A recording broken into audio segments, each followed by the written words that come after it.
दोस्तों ये बात उन दिनों की है जब मेरे ऊपर फोटोग्राफर बनने का भूत सवार हो चुका था।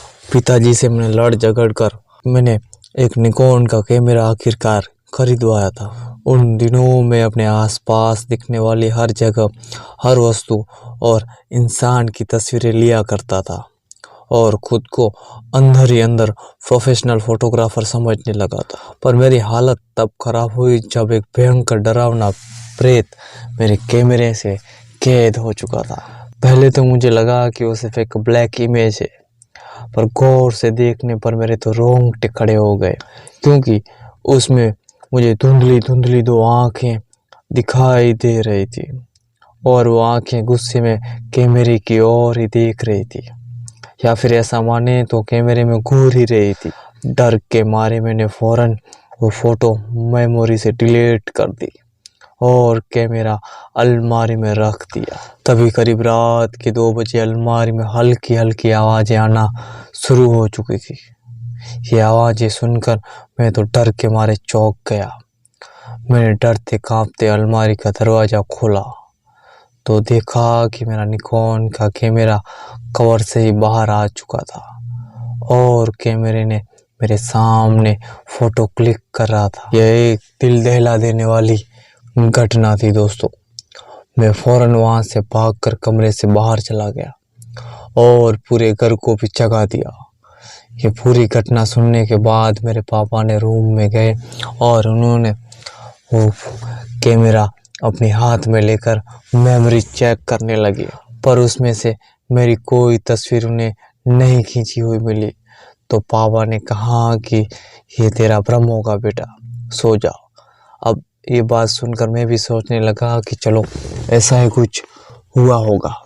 दोस्तों अगले ही दिन दोपहर में नदी किनारे बैठकर मैं अपनी कैमरे से कुछ तस्वीर खींच रहा था। तस्वीर खींचने के बाद कैमरा स्क्रीन पर मैं खींची हुई तस्वीर देखने लगा तो देखा कि मेरी डिलीट की हुई वो भयानक फोटो फिर से मेमोरी में आ चुकी थी। अब मेरा कैमरा भी मुझे डराने लगा था। मैंने झट से वो तस्वीर फिर से एक बार और डिलीट कर दी और दूसरे फोटोज सर्फ करने लगा।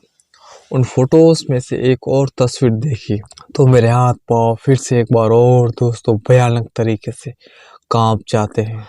आप सोच भी नहीं सकते कि उसमें ऐसा क्या था। ये वो तस्वीर थी जिसके बारे में मैंने अपने पिता को रात में शिकायत की थी और उस तस्वीर से मेरे पीछे एक भयानक लाल आंखों वाला प्रेत भी खड़ा हुआ था। इस बार मैंने वो तस्वीर डिलीट नहीं की, पर बाकी सारी फोटोज मेमोरी से डिलीट कर दी और तुरंत मैंने अपने पापा को वो सबूत दिखाने चला गया। पर दोस्तों एक और हैरत की बात हो जाती, जब मेरे पापा को मैंने कैमरा दिखाया उसमें फोटोज, तो वो ब्लैक इमेज मुझे मिली ही नहीं। मेरे पापा मुझ पर उस दिन खूब गुस्सा हो गए और उन्होंने मुझसे कहा कि तुम्हें कैमरा पसंद नहीं तो फेंक दो या बेच दो, पर इस तरह की बेफुजुली मनगढ़ंत डरावनी कहानियां लेकर मेरे पास मत आया करो। दोस्तों अगली रात फिर से मेरे डर का आतंक शुरू हो चुका था। अब धीरे धीरे बंद अलमारी से फोटोज क्लिक होने की आवाजें आने लगी। मुझे पता था कि यह कोई मेरा वहम नहीं, क्योंकि मैं पैरानॉर्मल एक्टिविटी में मानने वाला एक संपूर्ण नास्तिक इंसान हूँ। सुबह मैंने हिम्मत करके कैमरा निकाला और फिर से मेमोरी देखने लगा। उसमें से कोई भूत की तस्वीर तो नहीं थी, पर एक काली फ्रेम वाली फोटो मुझे मिली जिसमें लाल अक्षरों से लिखा था, मुझे कैद करने की गलती की सजा तुम्हें अपना खून देकर भुगतनी पड़ेगी। उस फोटो को देखने के बाद मेरे होश उड़ गए और मेरी धड़कन भी अब तेज हो चली थी। मुझे ये भी पता था कि इस धमकी वाले फोटो को किसी को दिखाने से पहले ही वो मेमोरी से अपने आप गायब हो जाने वाली है। मैंने 35,000 में खरीदा हुआ निकॉन का कैमरा 10,000 में ही आखिरकार बेच दिया।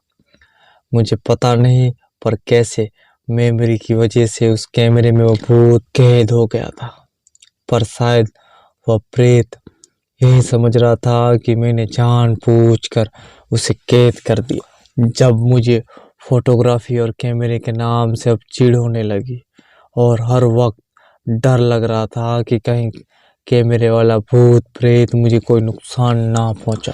दोस्तों ये कहानी का पार्ट 1 है और वही कैमरा एक बार फिर से मेरे पास कुछ सालों के बाद वापस आता है। अब उसके बाद क्या होता है दोस्तों, अब उसके बाद क्या होता है ये हम आपको सेकंड पार्ट में बताएंगे। तभी तक आप हमारे चैनल पर नए हैं तो चैनल को फौरन सब्सक्राइब कर दें, पास ही में बेल आइकन को प्रेस कर दें। थैंक यू दोस्तों।